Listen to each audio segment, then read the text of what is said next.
శృతిస్మృతిపురాణానాం ఆలయం కరుణాలయం నమామి భగవత్పాదం శంకరం లోకశంకరం శంకరం శంకరాచార్యం కేశవం బాదరాయణం సూత్రభాష్యకృతౌ వందే భగవంతౌ పునః పునః. వసుదేవసుతం దేవం కంసచాణూరమర్దనం దేవకీ పరమానందం కృష్ణం వందే జగద్గురుం. నిన్నేమైందంటే ద్వివిధో హి వేదోక్తో ధర్మ ప్రవృత్తిలక్షణో నివృత్తిలక్షణచ్చ జగతః స్థితి కారణం. వేదోక్తమైన ప్రవృత్తి నివృత్తి లక్షణ రూపమైన ధర్మమే ప్రపంచం యొక్క స్థితికి కారణము.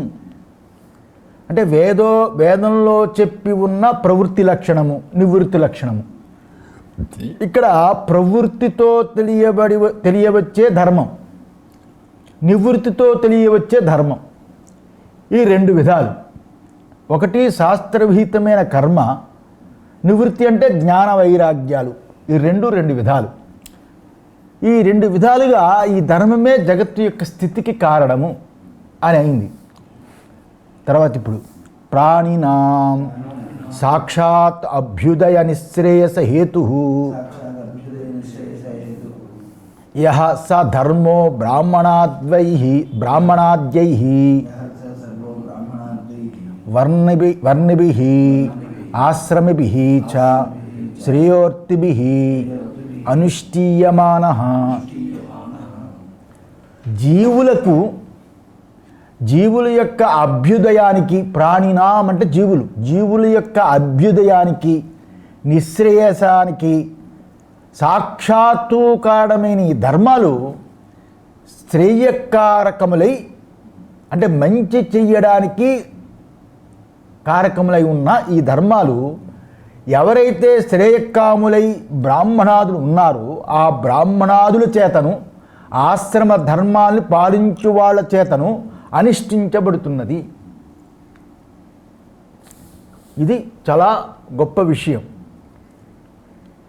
దీనికి వివరణ చాలా ఎక్కువ ఇవ్వాలి, ఎందుకంటే ఇందులో చాలా మంచి విషయం ఉంది.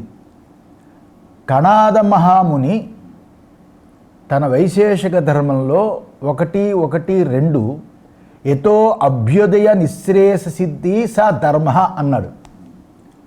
అంటే మానవుడికి అభ్యుదయము నిశ్రేయసము చేతనే ఏది చేకూరుతుందో అదే ధర్మము అన్నాడు. ఇక్కడ భాష్యకారులు ఏమన్నారు? సాక్షాత్ అభ్యుదయ నిశ్రేయస హేతు యః స ధర్మ అన్నారు. శాస్త్రీయ కర్మల్ని ఆచరించడం చేత కలిగే బ్రహ్మవర్చస్సు, పాపక్షయము, ప్రసన్నత, పశు సంపత్తి, పుత్రోదయము, పుత్రోదయం, స్వర్గము, బ్రహ్మలోకము మొదలైన వాటిని అభ్యుదయము అని అంటారు.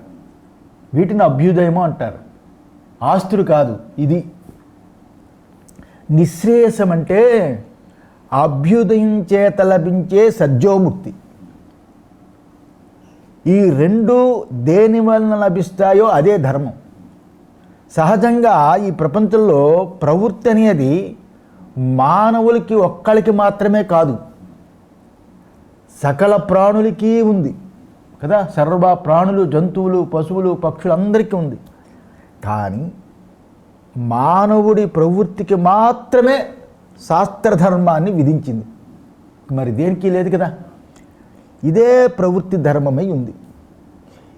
ప్రతి వ్యక్తి కూడా బాల్యం నుండి సహజంగానే కొన్ని వాటికి దురభ్యాసాలకి లోనవుతూ ఉంటారు. ఇతరుల వస్తువుల్ని వాళ్ళకి తెలియకుండానే దాచేయడం. ఎవరైనా ఇంటికి వెళ్ళినా ఎక్కడికి వెళ్ళినా ఇతర వస్తువులు ఏమంటే వాళ్ళు తెలియకుండానే దాచేయడం. తర్వాత ఎవరిని పడితే వాళ్ళని నిందించడం, అసత్యం మాట్లాడడం, ఇలాంటివి ఏవైతే ఉన్నాయో ఇలాంటివన్నీ ఇటువంటి దురభ్యాసాలు. ఈ రకం ప్రవృత్తి వలన మానవుడికి ఏం వస్తుంది అంటే క్రమంగా దుర్గతే వస్తుంది, సద్గతి ఉండదు. కనుక వేదమాత కరుణించి ధర్మాన్ని ఉపదేశిస్తుంది. శాస్త్రము ముఖ్యంగా వివక్షణాశక్తి గల మానవుడికే కానీ ఇతర విచక్షణాశక్తిని లేని పశుపక్ష్యాదులకి కాదు శాస్త్రం. ఇప్పుడు ఎద్దు, ఆవు, పులి, సింహము, సర్పము, తేలు మొదలైనవి మానవులకి హాని చేస్తూ ఉంటాయి.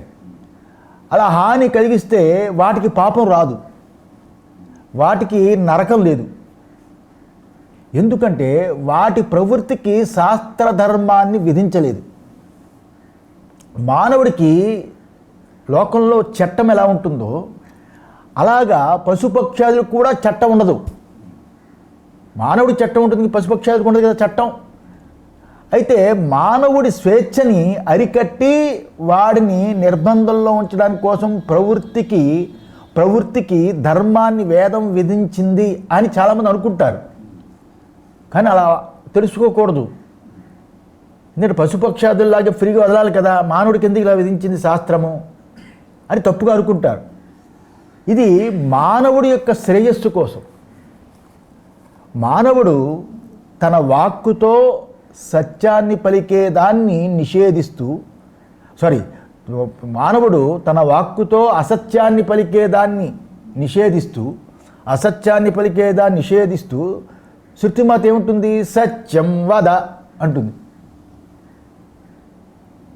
వాడి వాక్కు యొక్క ప్రవృత్తిక ధర్మాన్ని విధిస్తుంది. శిక్షలు అదే కదా గొప్పతనం. శిక్ష అంటేనే శిక్షణ విధిస్తుంది. అలాగే ధర్మం చర అంటుంది, ధర్మంగా నడుచుకో. అక్షైర్మాదీవ్యాహ, ధర్మంగా నడుచుకో, జోదాన్ని ఆడకు. అక్షై మాదీవ్యాహ అంటే జోదాన్ని ఆడకు. నా సురాం పిబేత్ అంటే మద్యపానం చెయ్యకూడదు.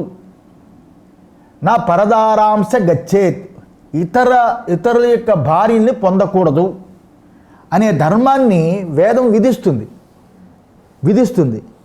సంధ్యావందనము, దేవపూజ మొదలైన నిత్యకర్మలు, శ్రాద్ధము, తర్పణాలు మొదలైన నైమిత్తిక కర్మలు, పుత్రకామ్యష్టి, పశుకామం, జ్యోతిష్టోమం మొదలైన కామ్యకర్మలు, అలాగే నీతి వచనాలు, ముఖ్యంగా ఆచారాలు మన ప్రవృత్తిని అదుపులో తేవడం కోసం శాస్త్రం బోధించిన ధర్మాలు ఇవి. ఇదంతా ప్రవృత్తి ధర్మమై ఉంది. ఈ ధర్మాన్ని తృణీకరిస్తే శిక్ష తప్పదు. మరణించిన తర్వాత చట్టం దైవాధీనం, బ్రతికుండగా మానవాధీనం. ఇక్కడ తప్పించుకోవచ్చు, అక్కడ శిక్ష తప్పదు. హిరణ్యకశిపుడు, హిరణ్యాక్షుడు, రావణుడు మొదలైన వాళ్ళంతా వారి ప్రవృత్తికి ధర్మాన్ని చేర్చుకోలేదు. ధర్మాన్ని చేర్చుకోకపోవడం వల్ల విచ్చలవిడిగా తిరిగి ఉన్నారు వాళ్ళు. అలా విచ్చలవిడిగా తిరిగి ఉండడం చేత శిక్ష అనుభవించారు. దుర్యోధనుడు, దుశ్శాసనుడు, కర్ణుడు మొదలైన వాళ్ళంతా ఎంత గొప్పవారైనప్పటికీ కూడా ప్రవృత్తిని అదుపులో పెట్టుకోలేదు వాళ్ళు, కర్ణుడితో సహా. కనుక వాళ్ళు ఘోర నరకాన్ని పొందారు. కొందరు మహనీయులు వారి ప్రవృత్తులు అంటే ప్రవర్తనలో ఏదైనా దోషం ఉంటే వెంటనే ప్రాయశ్చిత్తం చేసుకునేవాళ్ళు. మహనీయులు ఎవరైనా ఉంటే ప్రవృత్తులు ఏదో దోషం ఉందనుకోండి, వెంటనే ప్రాయశ్చిత్తాలు చేసుకునేవారు. అంటే ఏంటి? తమకు తామే శిక్ష అనుభవించేసేవారు. శంకరాచార్య జీవిత చరిత్ర వస్తుంది, కుమారుల భట్టు అలా. కానీ కొందరు అధర్మం చేసినప్పటికీ కూడా వాళ్ళు ప్రాయశ్చిత్తం చేసుకోరు. అలాంటప్పుడు భగవంతుడే స్వయంగా వాళ్ళు శిక్షిస్తాడు. అధర్మం చేసి గుళ్ళకి, క్షేత్రాలకి పోతుందని కూడా పొరపాటు. దానికి తగ్గ ప్రాయశ్చిత్తాలు అనేకం చెప్పాయి. మనుస్మృతి అవ్వచ్చు, ఇప్పుడున్న విశ్వేశ్వర స్మృతి అవ్వచ్చు, ఇలాగ అనేక గ్రంథాలు. భగవంతుడే స్వయంగా వాడిని శిక్షిస్తాడు. నివృత్తి ధర్మం, ఇది ప్రవృత్తి ధర్మం. ఇది నివృత్తి ధర్మం ఏమిటి? మనస్సుకి ఇంద్రియాలకి ప్రవృత్తి నివృత్తి అనే రెండు స్వభావాలు ఉంటాయి. మనస్సుకి ఇంద్రియాలకి విషయాల వైపు ముందుకు సాగిపోవడం ప్రవృత్తి, వాటి నుండి వెనక్కి మళ్ళా రావడం నివృత్తి. తాబేలుపై ఎవరైనా ఒక రాయి విసిరారు అనుకోండి, రాయి విసిరితే అది వెంటనే తన అంగాలన్నింటినీ తనపై ఉండే కవచం ఉంటుంది పైన, దాంట్లో లాక్కుంటుంది. ఈ తాబేలుది ఒక రకంగా నివృత్తియే కదా, నివృత్తియే. కొన్ని కీటకాలు మనం ఇలా తాకామనుకోండి, అలాగే కొన్ని చెట్లు ఆకులు ఇలా తాకామనుకోండి, అవి అలా చచ్చిపోయినట్లు కొంతసేపు పడి ఉంటాయి. ఇక్కడ చాలా అలా చూస్తుంటాం ఋషికేశ్లో.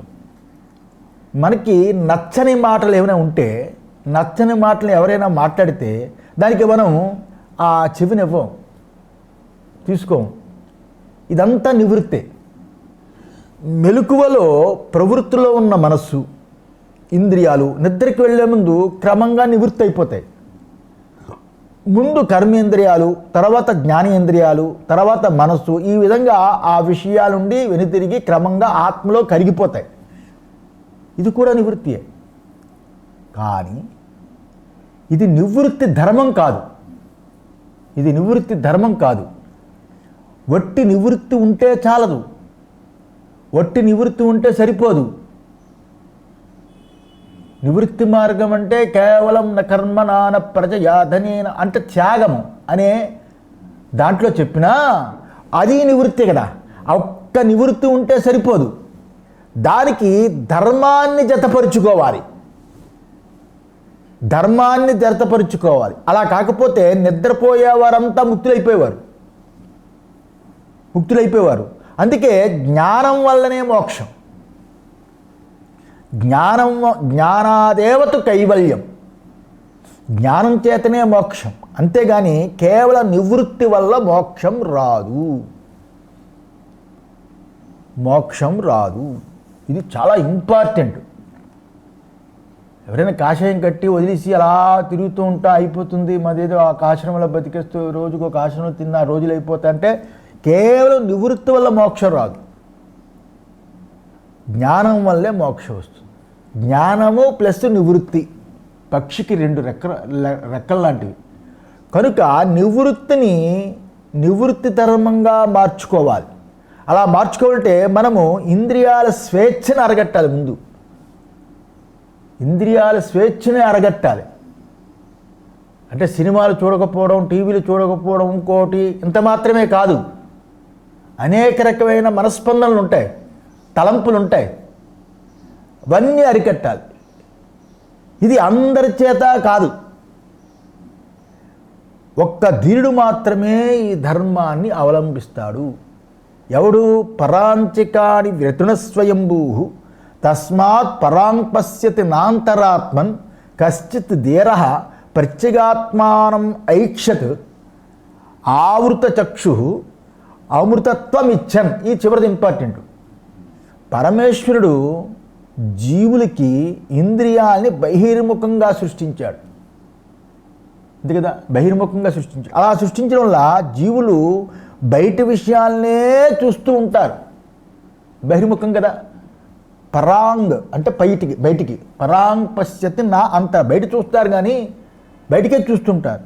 అంతేగాని వీళ్ళు ఒకానొక ధీరుడు మాత్రం అమృతత్వం ఇచ్చన్, అమృతత్వాన్ని కోరి ప్రత్యేగాత్మని అంటే ఈ పరమాత్మ స్వరూపాన్ని తెలుసుకోవడానికి తన దృష్టిని మరుచుకుంటాడు. అంటే అర్థం ఏమిటి? జ్ఞానం ఉండాలి. ఇలా పుణ్యం పండిన ఒకానొక ధీరుడు మాత్రం బాహ్య దృష్టిని వదిలి తన దృష్టిని మరుచుకుంటున్నాడు. ప్రవృత్తి ధర్మాన్ని అంటే శాస్త్రీయ కర్మల్ని, కర్తవ్య కర్మల్ని సకామంగా చేయకుండా, శాస్త్రీయ కర్మలు ఏవైతే ఉన్నాయో సంధ్యావందనాది కర్మలు, ఆచారాలు ఇలాంటివి, తను చేయవలసిన కర్తవ్య కర్మలు సకామంగా చేయకుండా అంటే ఏ కోరికలు లేకుండా అలా చేస్తూ నిష్కామంగా చేస్తే క్రమంగా అంతర్ముఖ వృత్తి తప్పకుండా ఏర్పడుతుంది. ఎన్నో కర్మలు మనస్సులో వదిలేస్తాయి. దుఃఖ దోషానుదర్శనం అని గీత. అంటే ఏంటి? విషయాల్లో దుఃఖాన్ని దర్శించడం వల్ల క్రమంగా మానవుడి యొక్క మనస్సు విషయాల నుండి వెనుతిరిగి ఆత్మని తెలుసుకోగలదు. ఇలా ప్రవృత్తి ధర్మాన్ని నిష్కామంగా ఆచరించి ఉంటే క్రమంగా ఏమవుతుంది? సత్వశుద్ధి, జ్ఞానప్రాప్తి, ఆత్మనిష్ట చేకూరుతాయని ఈ విధంగా ప్రవృత్తి ధర్మం నివృత్తి ధర్మానికి కారణము. ప్రవృత్తి ధర్మమే నివృత్తి ధర్మానికి కారణమవుతుంది. ఇలా చక్కగా నిజంగా అలా పాటిస్తున్నా ఎవరు జ్ఞానానికి రావటం లేదండి. చూస్తున్నాం కదా లోకల్లో. అంటే అనేక జన్మల నుంచి ఉన్న ఏదైతే ఉందో ఆ దుష్కర్మ యొక్క ప్రభావం ఈ ఒక్కసారి జన్మలో పొంది నువ్వు మహా అయితే 70 ఏళ్ళు 80 ఏళ్ళు చక్కగా బతికి కర్మ చేయగలవు, తర్వాత చేయలేవు. అనేక జన్మల నుంచి వేల సంవత్సరాల నుంచి నువ్వు ఒక్కసారి పోతాయా? జరుగుతూ ఉంటుంది. అన్ని జన్మలు ఎత్తక్కర్లేదు. పరమేశ్వరుడు యొక్క అనుగ్రహం ఒక్కసారి కరిగించవచ్చు. కనుక ఇలా అవుతుందని ఆదిశంకరాచార్యులు వారు చెప్పారు. ఇలా జీవులు అభ్యుదయానికి గాను నిశ్రేయస్సుకు గాను సాక్షాత్తు కారణమైన ఈ ధర్మము శ్రేయకాములై అంటే మోక్షకాములై బ్రాహ్మణులు మొదలైన వాళ్ళ చేతను ఆశ్రమ ధర్మాన్ని పాటించే వారి చేతను అనుష్ఠించబడుతూ అలా అనుష్ఠించబడిందిట. శంకరాచార్యుల వారి కాలంలో చెప్తున్నారు. ఇలా అనుష్ఠించబడుతూ ఆయన కాలంలోనే ఎలా ఉందో చెప్తున్నారు. ఇప్పుడు ఎలా ఉందంటే దీర్ఘేణ కాలేన అనుష్ఠాతృణాం కామోద్భవాత్ హీయమాన వివేక విజ్ఞాన హేతుకేన అధర్మేణ అభిభూయమానే ధర్మే ప్రవర్ధమానే చ అధర్మే జగతః స్థితిం పరిపాలయిషుః స ఆదికర్త నారాయణాఖ్యో విష్ణుః భౌమస్య బ్రాహ్మణో బ్రాహ్మణత్వస్య రక్షణార్థం దేవక్యాం వసుదేవాత్ అంశేన కృష్ణః కిల సంబభూవ. ఇలాగా శ్రేయకాములైన ఈ ధర్మాన్ని బ్రాహ్మణులు మొదలైన వాళ్ళ చేత ఆశ్రమ ధర్మాలు పాటించి వాళ్ళ చేత అనుష్ఠించబడుతూ దీర్ఘేణ కాలేన చాలా కాలం తర్వాత. ఇక్కడ టిప్పణి ఈ విశేషణము ముందున్న వాక్య భాష్యానికి చేరింది అంతే కదా అనే విషయం గురించి 4 అధ్యాయం 2-3 శ్లోకాల భాష్యాన్ని చూడండి. అక్కడ ఇలాగా చాలా కాలం తరువాత దీనిని అనుష్ఠానం చేసే వాళ్ళకి కామం కలిగింది, కోరికలు కలిగి వాళ్ళకి హీయమాన వివేక విజ్ఞాన హేతుకేన వివేక జ్ఞానము పోవడం చేత దాని చేత కలిగిన అధర్మము చేత అభిభూయమానే ధర్మే అంటే అధర్మము చేత ధర్మమంతా కట్టుబడి ప్రవర్ధమానే చ అధర్మే అధర్మము పెరుగుతూ ఉండడం చేత అందువల్ల చాలా కాలానంతరము దీనిని అనుష్ఠానం చేస్తూ వాళ్ళకి కోరికలు ఎక్కువయ్యి వివేక జ్ఞానం పోవడం చేత దాని చేత కలిగిన అధర్మము చేత ధర్మమంతా కప్పబడి అధర్మము పెరుగుతూ ఉండడం వల్ల జగత్తు యొక్క వ్యవస్థని రక్షించాలి, జగతః స్థితిం పరిపాలయిషుః జగత్తు యొక్క వ్యవస్థను రక్షించాలి అని కోరిక కలిగింది. ఆ కోరికతో ఆ ఇచ్ఛతో స ఆదికర్త నారాయణాఖ్యో విష్ణు ఆదికర్త అయిన నారాయణుడనే పేరుగల ఆ మహావిష్ణువు ఆ విష్ణువు భౌమస్య బ్రాహ్మణం భూమికి బ్రహ్మయైన బ్రాహ్మణుడు భౌమస్య బ్రాహ్మణం భూమికి బ్రహ్మయైన బ్రాహ్మణుణ్ణి బ్రాహ్మణత్వస్య రక్షణార్థం దేవక్యాం వసుదేవాత్ అంశేన కృష్ణం కిల సంబభువ. అటువంటి పేరుగల విష్ణువు భూమికి బ్రహ్మ అయిన అంటే ఏమిటి టిప్పణి, భూమిపై ఉన్న వాటిల్లో బ్రాహ్మణ్యమే గొప్పదని. భూమికి బ్రహ్మ అయిన, అందుకనే వీళ్ళు భూసురులు అంటారు. భూమికి బ్రహ్మ అయిన అంత గొప్ప జన్మది. అలాంటి భూమిపై ఉన్న వాటిలో బ్రాహ్మణ్యమే గొప్పది. అందువల్ల ఇది భూమి యొక్క బ్రహ్మము. శాంతి పర్వము, రాజధర్మము 47-29 చూసుకోండి. అటువంటి భూమికి బ్రహ్మ అయిన బ్రాహ్మణ్యాన్ని రక్షించడం కోసం దేవకి యందు వసుదేవుడి వలన తన ఒక అంశము చేత శ్రీకృష్ణుడు అవతరించాడనేది ప్రసిద్ధం. అంశము చేత అంటే టిప్పణి, తన ఒక అంశము చేత అని భాష్యకారులు చెప్పడం చేత లౌకిక దృష్టి యందు కృష్ణుడిగా అవతరించినా కూడా లౌకిక దృష్టి ఒక అంశ చేత అవతరించాడంటే కదా, అలా ఇలాగా చెప్పడం చేత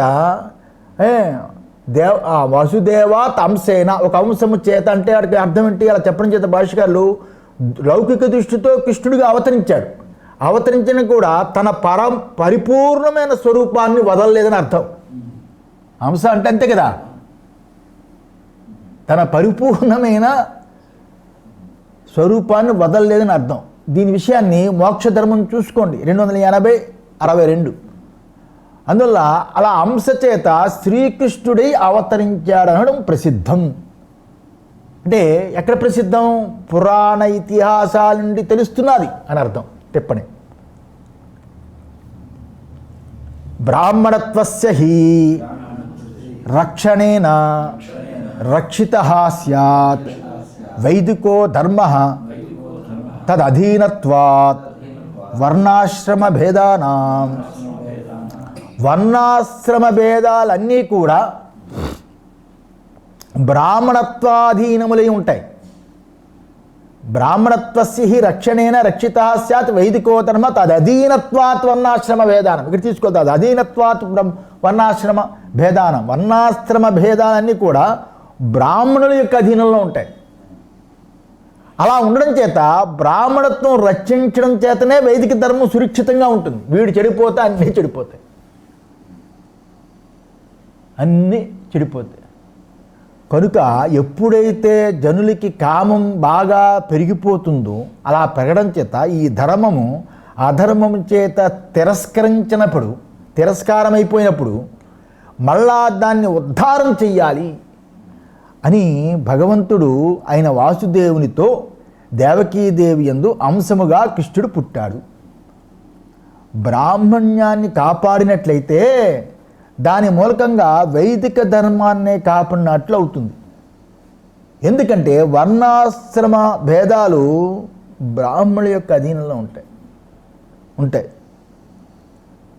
మిగిలిన వర్ణముల వాళ్ళు చేసే అధ్యయనము, యోగము, ధ్యానము మొదలైన వాటికి బ్రాహ్మణుడే మూలమై ఉండడం చేత బ్రాహ్మడికి వర్ణాశ్రమ ధర్మాలు అధీనం కదా. ఏదో పురాణం అన్నీ వింటూ ఉంటారు కదా మిగతా జాతులు, వాడు అధీనం. కాబట్టి ఈ కార్యానికి గాను భగవంతుడు మనుష్యుడిగా కల్పించుకున్నాడు. మళ్ళా రెండో భాష్యం, సచ భగవాన్ జ్ఞానైశ్వర్య శక్తి బల వీర్య తేజోభిః సదా సంపన్నః త్రిగుణాత్మికాం వైష్ణవీం స్వాం మూల ప్రకృతిం వశీకృత్య అజః అవ్యయః భూతానాం ఈశ్వరః నిత్యశుద్ధ బుద్ధముక్త స్వభావః అపి సన్ స్వమాయయా దేహవాన్ ఇవ అనేది అక్కడ ఇంపార్టెంట్. జాత ఇవ చ లోకానుగ్రహం కుర్వన్ ఇవ లక్ష్యతే. అందువలన సచ భగవాన్ చ అంటే మరియు ఆ భగవంతుడు ఎలాంటి వాడు? జ్ఞానైశ్వర్య శక్తి బల వీర్య తేజోభి సదా సంపన్న. జ్ఞానైశ్వర్య శక్తి బల వీర్య తేజ సంపన్నుడు, వీటితో కూడుకున్నవాడు. భగవంతుడు షడ్గుణైశ్వర్య సంపన్నుడు. జ్ఞానము, ఐశ్వర్యము, శక్తి, బలము, తేజస్సు, వీర్యము. ఇక్కడ వీర్యము అను భగవద్గుణాలని విష్ణు పురాణం వివరించింది 6:5:79. ఇక్కడ జ్ఞానము అంటే గుణాలు అన్నమాట. అక్కడ బలం వీర్యం అని భగవంతు గుణాలు వివరించింది. ఇక్కడ తేజస్సు, వీర్యం అని 6 గుణాలు వివరించింది. జ్ఞానము అనేది మొదట చెప్పాడు కదా. జ్ఞానం అంటే అన్ని వస్తువుల్ని ఒక్కొక్కటిగాను మొత్తంగాను గ్రహించడం.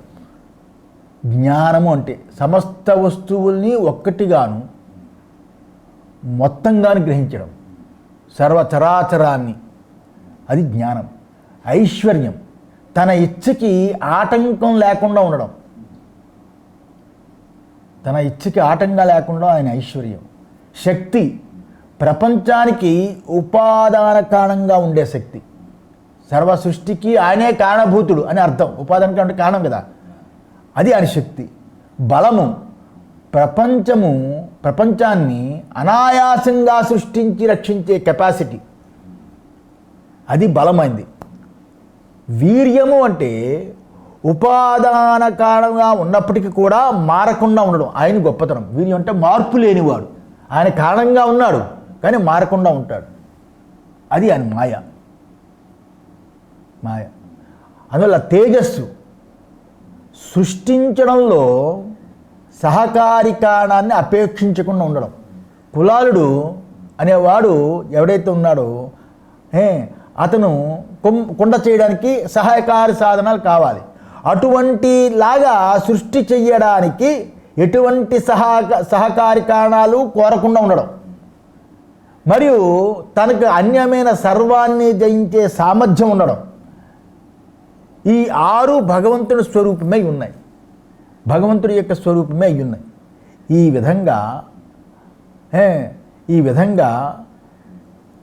విధంగా చెప్పబడింది. ఇది కల్పతరు అప్పయ్య దీక్షితుల భాష్యంలో కూడా చెప్పారు. కనుక భగవంతుడు జ్ఞానైశ్వర్య శక్తి బల వీర్య తేజ సంపన్నుడై వీటితో కూడుకున్నవాడి త్రిగుణాత్మకమైన తన వైష్ణవీమాయ అనబడు మూల ప్రకృతిని, త్రిగుణాత్మకమైన అంటే ఏంటి? సత్వగుణము, రజోగుణము, తమో గుణమని త్రిగుణాత్మకం. ఈ 3 గుణాలు గుణములు ఉన్న ప్రధానము సూత్రభాష్యం 1:4-7లో ఖండించారు. సూత్రభాష్యం 1:4-7లో ఖండించారు. అక్కడ ఖండించిన సాంఖ్యులు చెప్పింది గుణత్రయాన్ని, ఆ గుణాన్ని ఖండించిన గుణత్రయ స్వరూపాన్ని అక్కడ ఖండించలేదు కాబట్టి ఇక్కడ దాన్ని ఒప్పుకుంది. దానికి విరుద్ధం కాదు, గుణత్రయ స్వరూపాన్ని ఇక్కడ ఒప్పుకుంది. కారణం ఏంటి? అది విరుద్ధం కాదు, అక్కడ ఖండించవలసి వచ్చింది. ఎందువల్ల? గుణత్రయం వల్లే సృష్టి జరిగింది అని.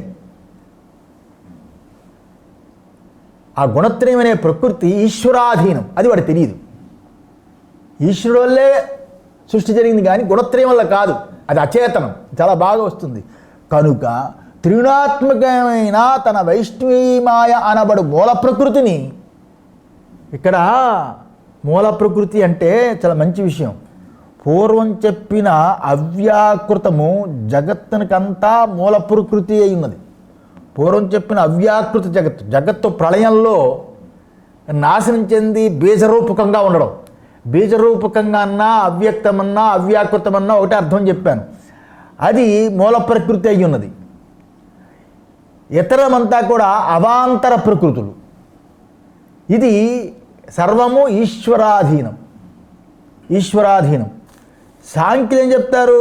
సాంఖ్యులు చెప్పే విధంగా స్వతంత్రము అని అంటారు వాళ్ళు ఈ ప్రకృతిని. కానీ సాంఖ్యులు చెప్పే విధంగా స్వతంత్రం కాదనడానికి ఈశ్వరాధీనమని తన వశంలో ఉంచుకోవడం అనే విశేషం ఇక్కడ చెప్తుంది. ఇందులో సూత్ర భాష 1:4-3లో, అలా 1:2:22లో. అందులో అద్వితీయ తత్వము తెలియనప్పుడు అతని యందు ప్రకృతి ఉన్నట్లు తోస్తుంది, లేదా అద్వితీయాత్మయే ప్రకృతిలా కనిపిస్తుంది. తాడే పాములా కనిపించినట్లు అద్వితీయాత్మయే ప్రకృతిలా కనిపిస్తుంది. దీనికి ఆత్మీయే ఆధారుడై ఉండడం చేత ఆత్మను ఈశ్వరుడు అంటారు. కనుక ఇది ఈశ్వరాధీనం, ఇది స్వతంత్రం కాదు. అందువల్ల ఏమన్నారు, త్రిగుణాత్మకమైన తన వైష్ణవీమాయ అనబడి మూల ప్రకృతిని తన అధీనంలో ఉంది కదా, ఆ మూల ప్రకృతిని వశమునందు ఆయన వశంలో ఉంచుకొని నిజంగా తాను జన్మరహితుడు, అజహ, నిజంగా అతనేంటి, అజోపి, నిజంగా అతను జన్మరహితుడు, అవ్యయ అంటే నాశరహితుడు, భూతానాం ఈశ్వర, సర్వ ప్రాణులకి అతనే అధిపతి. ఈశ్వర అంటే అధిపతి. టిప్పని రాబో 4:6లో చెప్పిన సూచన ఇది. ఈశ్వర సర్వప్రాణునికి అధిపతి. అతడు ఎలాంటి వాడు ఆ ఈశ్వరుడు? నిత్యశుద్ధ బుద్ధ ముక్త స్వభావ అపి సన్, నిత్యశుద్ధుడు, నిత్యబుద్ధుడు, నిత్యముక్తుడు అటువంటి స్వభావం కలిగి ఉన్నప్పటికీ టిప్పణి ఇతర జీవరాశుల వలె అతనికి ధర్మాల చేత కలిగే జన్మాదులు ఉండవు. అందువల్ల అజహ, అవ్యయ, నిత్యశుద్ధ బుద్ధ ముక్త స్వభావుడు, ఎటువంటి బంధము లేనివాడు, అతను ముక్త స్వభావుడు. కనుక అతనికి ఎటువంటి జన్మాదులు లేనివాడు, ఎటువంటి ధర్మాలు లేనివాడు. అన్యత్ర ధర్మాత్ అన్యత్ర అధర్మాత్ అని నచికేతుడికి చెప్పాడు కదా. ధర్మమును మీరి అధర్మాన్ని మీరి ఉన్న వస్తువు అటువంటి వాడని అభిప్రాయం. కనుక ఈ రకంగా ఇతడు నిత్యశుద్ధ బుద్ధముక్త స్వభావుడై ఉన్నప్పటికీ అపిసన్ ఉన్నప్పటికీ కూడా స్వమాయయా దేహవాన్ ఇవ, తన మాయ చేత దేహము కలవాడు వలె, ఆ పరమాత్మ తన మాయ చేత దేహము కలవాడు వలె అంటే అర్థం ఏంటి? దేహము కలవాడు వలె అని చెప్పడం చేత నిజంగా దేహము లేదు, జన్మ లేదని అర్థం. వలె అంటే దేహము కలవాడు వలె, జన్మించిన వాడి వలె, లోకానుగ్రహం చేస్తున్నవాడు వలె అని చెప్పాడు. దేహవాన్ ఇవ, జాత ఇవ, లోకానుగ్రహం కుర్వన్ ఇవ 3 సార్లు వాడారు. చేస్తున్నవాడు వలె, ఇవ లక్ష్యతే, ఇలా తోస్తున్నాడు అంటే అర్థం ఏంటి? వలె అని చెప్పడం చేత నిజంగానికి జన్మాదులు లేవు. అది కదా మాయారూపమైన అవిద్యారూపమైన నామరూపాత్మకమైన జగత్తు.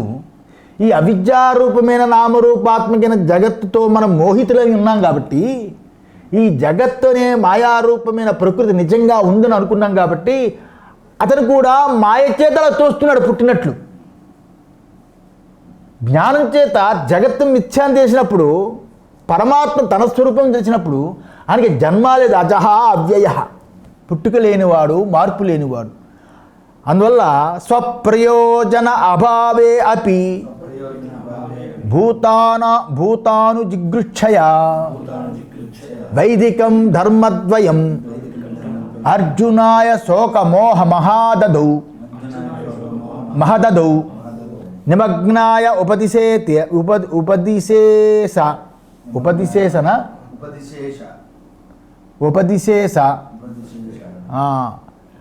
మరి ఏమండి, ఆయన దేహం కలవాడు వలే, జన్మించేవాడు వలే, లోకార్గం చెయ్యివాడు ఇలా కనిపిస్తున్నాడు, ఇలా వస్తున్నాడు అని ఎందుకు అంటున్నారు? ఏమిటి ఆయనకి ప్రయోజనం? దీనివల్ల ఏమిటి ప్రయోజనం? ఆ పరమాత్మ కంటే స్వప్రయోజన అభావే అపి, పాపం పరమాత్మకి స్వప్రయోజనం ఏదీ లేదు.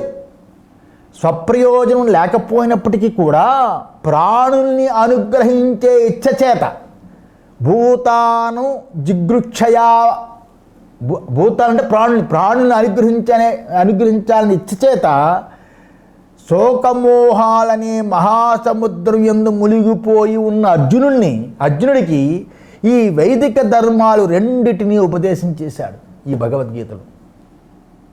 ధర్మద్వయం లోకేస్మిన్ వివిధానిష్ట పురా ప్రోక్త మయానఘ, ఆ 2 ధర్మాలు చెప్పడానికే భగవద్గీత వచ్చింది. అదే భాష్యకారులు చూపించారు. స్వప్రయోజన అభావే, పనికి ఏం ప్రయోజనం? ఆ యుద్ధభూమిలో నించడం భూతాను జిగృక్షయ ప్రాణులను అనుగ్రహించడం కోసం ఆ ఇచ్చ చేత వైదిక ధర్మద్వయం అర్జునాయ శోకమోహ మహాదదౌ నిమగ్నాయ ఉపదిశేస అంటే ఏంటి? శోకమోహాలనే మహాసముద్రములో మునిగి ఉన్న అర్జునికి ఈ వైదిక ధర్మాలు రెండింటినీ ఉపదేశించాడు. గుణాదికై హి గృహీత అనుష్ఠీయమానః చ ధర్మః ప్రచయం గమిష్యతి ఇది. అటువంటి గుణాదికై చక్కటి సద్గుణ సంపన్నుడైన వారి వలన తెలుసుకొని అనుష్ఠానం చేసే ధర్మము జనప్రియమై ప్రచారానికి వచ్చి బాగా ప్రసిద్ధమవుతుంది కదా. సద్గుణ సంపన్నులైన వాళ్ళు చేస్తే మంచి గుణాలు కలవాళ్ళు ఎవరైతే ఉంటారో వాళ్ళు చక్కగా తెలుసుకొని ఈ ధర్మాన్ని అనుష్ఠానం చేస్తే అటువంటి ధర్మము జనాలకి ప్రియమై అది చాలా ఆనందపడి ప్రచారానికి వస్తుంది, అది బాగా ప్రసిద్ధమవుతుంది ధర్మం. అందుకనే ఆయన అవతరించడం ధర్మం. అందువల్ల ఇక్కడ తెలియవలసింది ఏంటంటే కౌరవుల యొక్క 11 అక్షౌహిణీ సైన్యం మరియు పాండవులకి 7 అక్షౌహిణీ సైన్యం, మొత్తం 18 అక్షౌహిణీ సైన్యాలు ఉన్నా కూడా ఎందుకు భగవంతుడు అర్జునుడికే గీతోపదేశం చేశాడు? ఎందుకు చేశాడు అంటే అర్జునుడు ఉత్తమాధికారి అయి ఉన్నాడు. ఇతడి యందు వివేకము, భక్తి, ఇంద్రియ నిగ్రహము, ఏకాగ్రత, అహింస, ఆర్జవం మొదలైన సద్గుణాలు నిండుకుని ఉన్నాయి. 700 శ్లోకాల్లో భక్తి అనేది అర్జునుడికి ఉందని శ్లోకంలో వస్తుంది. శ్రీకృష్ణ పరమాత్మ అంటాడు, ఇంద్రియ నిగ్రహం గురించి చెప్తాడు, ఏకాగ్రత గురించి చెప్తాడు, ఇవన్నీ కోట్ చేస్తూ ఉంటాడు, నీకు ఈ గుణాలు ఉన్నాయని చూపిస్తూ ఉంటాడు. అందువల్ల ఇంత ఉత్తమాధికారి అర్జునుడు. వేదాంతాన్ని అధ్యయనం చేసే వాళ్ళకి ఇటువంటి సద్గుణాలు ఉంటేనే దానివల్ల ప్రయోజనం ఉంటుంది. ఇవి నూరి సానబెట్టాలి. ఇటువంటి వాళ్ళకి ఉపదేశం చేసినప్పుడు మాత్రమే అది ఫలకారి అవుతుంది. వేదాంతం యొక్క సందేశాన్ని సరిగా అర్థం చేసుకొని అదేవిధంగా అనుష్ఠానం చేసినప్పుడు మాత్రమే అది సఫలమవుతుంది. బ్రహ్మనిష్ఠుడైన ఆచార్యుడు ప్రశాంత చిత్తుడే శిష్యుణ్ణి దీన్ని చెప్పాలి. చెప్తే వినేవాళ్ళు ఎవరు? చెప్పాలి. తం ధర్మం భగవత యథోపదిష్టం వేదవ్యాసః సర్వజ్ఞః భగవాన్ గీతాఖ్యైః సప్తభిః శ్లోకశతైః ఉపనిబద్ధ. అటువంటి ధర్మాన్ని భగవంతుడు ఉపదేశం చేసిన విధంగానే సర్వజ్ఞులు, భగవత్ రూపులు అయిన వేదవ్యాసులు, సర్వజ్ఞః యథోపదిష్టం వేదవ్యాసః సర్వజ్ఞః భగవాన్ అంటే ఏమిటి? అటువంటి ధర్మాన్ని భగవంతుడు ఉపదేశం చేశాడు. ఎలా ఉపదేశించాడో ఆ విధంగానే సర్వజ్ఞుడు, భగవత్ రూపుడైన వేదవ్యాసుడు గీతలు అనే పేరు గల 700 శ్లోకాలు గ్రంథరూపంగా పెట్టారు. సప్తభిః శ్లోకశతైః గీతాఖ్యైః, గీతలు అనే పేరు గల బహువచనం వాడారు. అందువల్ల వేదవ్యాసులు నారాయణుడి యొక్క అంశభూతులే. అందువల్ల వారు శ్రీకృష్ణుడు చెప్పిన దానినంతటినీ తెలుసుకోవడం కోసం మరియు దాన్ని తెలుసుకుని ధృతరాష్ట్రుడికి చెప్పే దివ్య దృష్టిని సంజయుడికి అనుగ్రహించడం కోసం శక్తివంతులై ఉన్నారని చూపడానికి ఆ వేదవ్యాసులు సర్వజ్ఞులైన, భగవద్రూపులైన అని విశేషాలు సూచించబడ్డాయి కదా. ఆ దివ్య దృష్టి సంజయుడికి అనుగ్రహించకపోతే ఆ ధృతరాష్ట్రుడికి ఎలా తెలుస్తుంది? అందువల్ల శ్రీకృష్ణుడు చెప్పిన దాన్ని అంతటి తెలుసుకోవడానికి అతని అంశ పరమాత్మ యొక్క అంశ కాబట్టే యాజ్ ఇట్ ఈజ్ పరమాత్మ ఏం చెప్పాడో మక్కి తెలుసుకుని చెప్పాడు కనుక రాశాడు. అందువల్ల పరమాత్మయే రాస్తున్నట్టు, పరమాత్మ చెప్పింది మక్కి అని. కనుక గీతలు అని పేరు గల ఈ శ్లోకాల చేత గీతాశాస్త్రం అని పేరు. మరియు గీత అనబడు శాస్త్రము గీతాశాస్త్రం. ఇక్కడ గీతా ప్రస్థానం యొక్క ఉద్దేశం స్పష్టంగా ఉంది. ఎలాగా? తద్ ఇదం గీతాశాస్త్రం సమస్త వేదార్థసార సంగ్రహభూతం దుర్విజ్ఞేయార్థం. అటువంటి గీతాశాస్త్రము సమస్త వేదార్థ సార సంగ్రహ రూపమై ఉన్నది. ఈ శాస్త్రార్థాన్ని గ్రహించడం దుర్విజ్ఞేయార్థం, చాలా కష్టం. ఆహ్లాదకరంగా ఉంటుంది, మనసుకు శాంతిగా ఉంటుంది, చాలా బాగా చెప్పారు అనుకొని అర్థమైపోయినట్టుగా ఉంటుంది, కానీ చాలా కష్టం, మిక్కిలి కష్టం ఈ శాస్త్రార్థాన్ని గ్రహించడం. కనుక ఉపనిషత్తులు యందు ఏ ఉపదేశముందో బ్రహ్మసూత్రాల యందు దాన్ని ఏ విధంగా వివరించింది అనే దాన్ని మనం ముందు తెలుసుకున్నాం. అయితే ఈ గీత యందు చెప్పింది ఎంతవరకు ఆ రెండు ప్రస్థానాలు ఉపనిషత్తులు బ్రహ్మసూత్రాలు ఈ ప్రస్థానాలకి పొందుతాయి అనే దాని ద్వారా ఆచార్యుల భాష్యం యొక్క విలువ మనకు తెలుస్తుంది. ఉపనిషత్తులు ఏవైతే ఉన్నాయో ఆ ఉపనిషత్తులు బ్రహ్మసూత్రానికి ఉపనిషత్తులు ఏదైతే ఉపదేశించిందో అది బ్రహ్మసూత్రాల్లో దాన్ని చర్చించింది. మనం తెలుసుకున్నాం ఎలా చర్చించిందో చూసుకున్నాం. అయితే గీతలో చెప్పింది ఎంతవరకు ఆ రెండు ప్రస్థానాలు ఉపనిషత్తుల్లో చెప్పింది బ్రహ్మసూత్రాలు చర్చించింది. అయితే బ్రహ్మసూత్రాలు ఉపనిషత్తులు అనే రెండు ప్రస్థానాలు ఎంతవరకు ఇది పొందికయ్యింది ఈ గీత చెప్పిన దాన్ని ఆచార్యుల భాష్య యొక్క విలువ మనకు తెలుస్తుంది.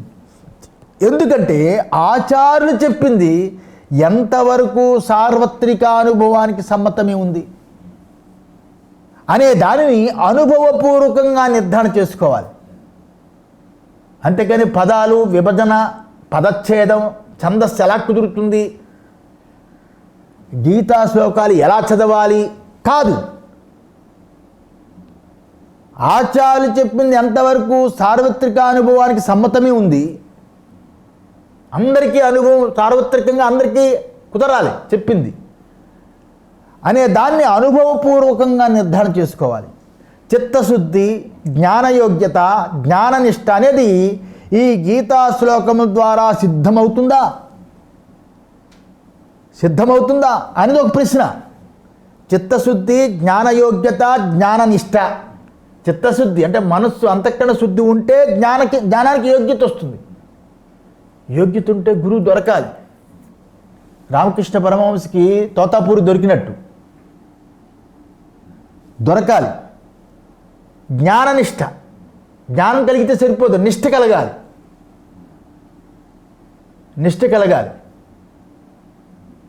అలాంటి జ్ఞాననిష్ట అనేది ఈ గీతా శ్లోకం ద్వారా సిద్ధిస్తుందా అనేది ఒక ప్రశ్న. సిద్ధమైనప్పటికీ కూడా అది వేదోపదేశానికి అనుగుణంగా ఉంటుందా? వేదం ఉపదేశించింది కదా, దానికి తగ్గట్టుగా అనుగుణంగా ఈ గీత భగవద్గీత ఉంటుందా? రెండో ప్రశ్నది. మూడో ప్రశ్న ఏంటి? ఇది అనుభవానికి పొందుతుందా? ఇది అనుభవానికి పొందుతుందా అంటే అనుభవం కలుగుతుందా అని మూడు ప్రశ్నలు వస్తాయి. దీనిని సాధనమందు ఆధారం ఉండాలి. దీనిని సాధనలో ఆధారం, దాని మీద పరమ పవిత్రమైన భావన, దాని అనుగ్రహం కోసం ఎదురు చూడాలి. తత్వానుభవం యందు అభిలాష ఉండాలి. ఇలా ఉన్నవాడికి మాత్రమే దీని యందు అధికారులు. అర్జునుడు శోకమోహ నిమగ్నుడై ఉన్నాడు. ఎప్పుడు చెప్పాడు? అర్జునుడు యుద్ధభూమిలో, కురుక్షేత్ర రణరంగంలో యుద్ధభూమిలో అర్జునుడు శోకమోహ నిమగ్నుడే ఉన్నాడు. ఉన్నప్పుడు భగవంతుడు ఉపదేశం చేశాడు. ఆ ఉపదేశం చేసిన విషయాన్ని మనం జ్ఞాపకానికి తెచ్చుకోవాలి. అది నిష్ఠ. నిష్ఠ. 2 సంఘటనలు చాలా గొప్పవి. జనక మహారాజు యాజ్ఞవల్కుడికి ఆత్మజ్ఞానం గురించి వస్తే కాదంబరి అనే యాజ్ఞవల్కుడి జీవిత చరిత్రలో ఉంటుంది. అది అతను వస్తే అతను వేదాంతం చాలా అద్భుతంగా చెబుతూ ఉంటే, యాజ్ఞవల్కుడు చాలా గొప్పగా చెప్తుంటే ఆ సమయంలో మిగతా శిష్యులు కూడా వింటున్నారు. వాళ్ళందరూ ఆ మంటలు ఏదో వేడి అది కనిపిస్తామో అమ్మని చెప్పి అమ్మో ఏదో కాలిపోతుంది అందరూ పారిపోయి వాళ్ళ గోచీలు వాళ్ళ బట్టలు వెతుక్కోవడానికి అవన్నీ తీసుకోవడానికి వాళ్ళు పారిపోయారు. జనకుడు మాత్రం అలా యాజ్ఞవల్కుడు చెప్తుంది అలా వింటున్నాడు. యాజ్ఞవల్కుడు తన్మయమైపోయాడు, జనక మహారాజు తన్మయుడైపోయాడు. వాడు ఇచ్చి చెప్పాడు, ఏమంటే మిథిలాపురం అంతా సర్వనాశనం అయిపోతుంది, కాలిపోతుందని. జనక మహారాజు తొణకలేదు, బెనకలేదు. అది నిష్ఠ. గురువుల వద్ద వింటున్నప్పుడు ఆ నిష్ఠ అవసరం. సర్వాన్ని వదిలి ముక్తి కోసం ప్రయత్నించినప్పుడు ఇంక ఏదో ఉంచుకొని ప్లస్ ఇది అంటే ఎలాగా తాను కానిది అయిపోతుంది. తాను కానిది వదిలేడు కదా జనకుడు. అట్లాగే అర్జునుడు కూడా సర్వము కోల్పోయే సంఘటనది ఆయన దృష్టిలో. భయంకరమైన యుద్ధము, అటుపక్క సైన్యము, ఇటుపక్క సైన్యము, అటుపక్క తాతలు వీళ్ళందరూ అన్నదమ్ములు అందరూ, అటుపక్కున్న వాళ్ళు ఏమో శత్రువులైనా అందరూ బంధువులు, ఇన్ని రకాలుగా ఉంటే అలాంటి రణరంగంలో వాళ్ళ అమ్మ అమ్మ అమ్మ అని చచ్చిపోయి రక్తంతో చిందులు వేసి అందులో పడిపోయి చచ్చిస్తూ ఉంటే ఎవడికి ఎవడు తద్దిరాలు పెడతాడు, ఎవడికి దహన కార్యక్రమాలు చేస్తాడు, ఏ కర్మలు, ఎవరి భార్య ఏమైపోతుంది, ఇదంతా అయోమయంలో ఉన్న ఆ రణరంగంలో, భయంకరమైన రణరంగంలో అది చూసి శోకమోహాలతో నిమగ్నమై ఉన్న అర్జునుడు అలా ఉన్నప్పుడు భగవంతుడు ఉపదేశం చేశాడు. అక్కడ యాజ్ఞవల్కుడు ఎలాగో ఇక్కడ అలాగా.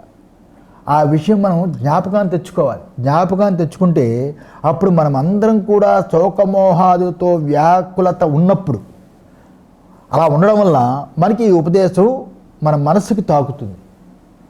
సుఖంగా ఉంటే ఆత్మజ్ఞానం రాదు సుమా. సుఖాపేక్ష ఉంటే ఆత్మజ్ఞానం రాదు. ఎందుకంటే వైదిక కర్మ కష్టం, ఆచారం కష్టం.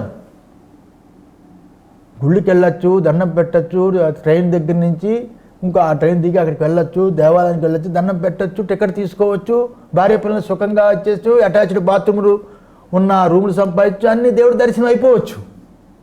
కానీ ఆచారం ఎక్కడుంటే అక్కడ ఆచారం, జపం, ఉపాసన, వైదిక ధర్మం, సదాచారం ఏదైతే ఉంటుందో బయట వాళ్ళు చెప్పే ఆహాహా ఆహ్లాదకరమైన విషయాలకి మనకి మనస్సు ఇదవుతుంది. చాలా కష్టం అది. ఇలా ఉన్నప్పుడు ఇలా వ్యాకులత కలిగి ఉండడం చేత మనకి ఈ ఉద్దేశము మనస్సుకి తాకుతుంది. శోకమోహాదులు కలిగినప్పుడే ఆత్మజ్ఞానం దానికి వివేకం కలగడానికి అవకాశం ఉంటుంది.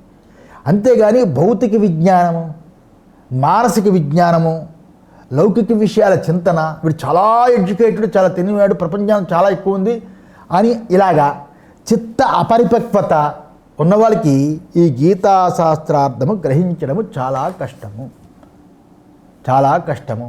తదర్థ ఆవిష్కరణాయ అనేకై వివృత పదార్థ వాక్యార్థ న్యాయమపి అత్యంత విరుద్ధ అనేక అర్ధత్వేన లౌకికై గృహ్యమాణం ఉపలభ్య అహం వివేకతః అర్థ నిర్ధారణార్థం సంక్షేపతో వివరణం కరిష్యామి. తదర్థ ఆవిష్కరణాయ, దీని అర్థాన్ని తెలపడానికి అనేకై అనేకులు, దీని అర్థాన్ని తెలపడానికి అనేకలు.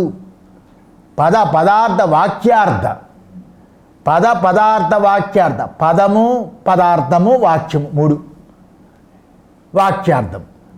ఇలా వాక్యార్థాన్ని నిశ్చయించడానికి కావలసిన యుక్తి ఏదైతే ఉందో అటువంటి పదార్థ వాక్యార్థ న్యాయాలు అంటే యుక్తిని వివరంగా తెలిపి ఉన్నప్పటికీ న్యాయమపి ఇలా వివరంగా తెలిపి ఉన్నప్పటికీ కూడా ప్రపంచంలో జనులు దీని విషయంలో అత్యంత విరుద్ధమైన అనేక అర్థాలు పీకుతూ ఉంటారు ఈ గీత గురించి. ఈ గీత అర్థంని తెలుసుకోవడం చేత అనేక అర్థాలను తెలుసుకుంటున్నారు. ఈ గీత సరైన దాంట్లో మార్గంలో తెలుసుకోవట్లేదు. కనుక దీన్ని నేను ఏం చేస్తున్నాను, అహం వివేకతః, నేను దీని అర్థాన్ని స్పష్టంగా తెలపడానికి సంక్షేపంగా వివరణను చేస్తున్నాను. సంక్షేపతో వివరణం కరిష్యామి అని భగవత్పాదులు వారు తెలియజేశారు. సహనాభవతు సహనో భునక్తు సహ వీర్యం కరవావహై తేజస్వినావధీతమస్తు మా విద్విషావహై. ఓం శాంతి శాంతి శాంతి.